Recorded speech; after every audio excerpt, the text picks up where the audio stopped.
Hello everyone. তো নবমীর দিন রাত্রে ছোট্ট একটি ভিডিও নিয়ে আমি আবারও চলে এসেছি। যদিও এগুলো অনেক লেট হচ্ছে তবুও দিচ্ছি, তার কারণ ওই যে বললাম স্মৃতি হিসাবে রাখতে চাই। আর কেন বা রাখতে চাবো না, এটা আমার বিয়ের পর প্রথম দুর্গাপূজা। আর সত্যি কথা বলতে আমার বরের প্রথমবার কোচবিহারে ঠাকুর দেখা।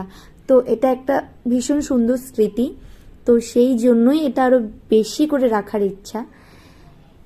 তো আমরা নবমীর দিন গিয়েছিলাম দিনাটা ঘুরতে, বর, মা, আমি আর ভাই। আর সেদিন আমি একদম সিম্পলিভাবে গিয়েছিলাম, কারণ আগের দিন কোচবিহার ঘুরে আমার অবস্থা খারাপ হয়ে গিয়েছিল, যার জন্য একদম সিম্পল একটা জুতো আর ড্রেসে গেছিলাম যাতে হাঁটতে অসুবিধা না হয়। তোমরা তো সকলেই জানো যারা কোচবিহার দিনাটাতে থাকো, যে দিনাটায় ঠাকুর দেখতে গেলে কতটা হাঁটতে হয়, গাড়িটা অনেক দূরে পার্কিং করতে হয়, যার জন্য এইভাবেই গিয়েছিলাম।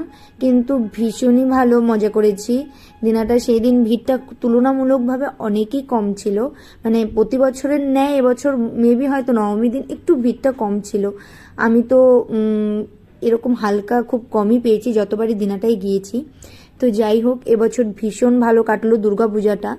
কালী পূজাটা খুব একটা ভালো কাটেনি, তবে দুর্গাপূজাটা খুবই ভালো কেটেছে। আর আমার বরের এবছর প্রথম কোচবিহারে ঠাকুর দেখা, তো ওকে আমি বিভিন্ন জায়গা চেনা মানে এক্সপ্লোর করার চেষ্টা করছিলাম, যে স্পেশালি দিনাটার পুজোগুলো যে এত ভালো হয় সেটা ওকে দেখানোর ভীষণ ইচ্ছা ছিল। তো এই জন্যই আমরা দিনাটাও ঘুরে নিই।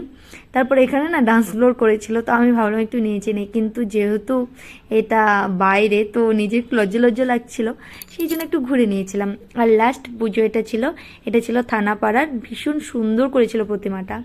যাই হোক, এসব দেখে আমরা সবাই চলে এসে খাওয়া দাওয়া করে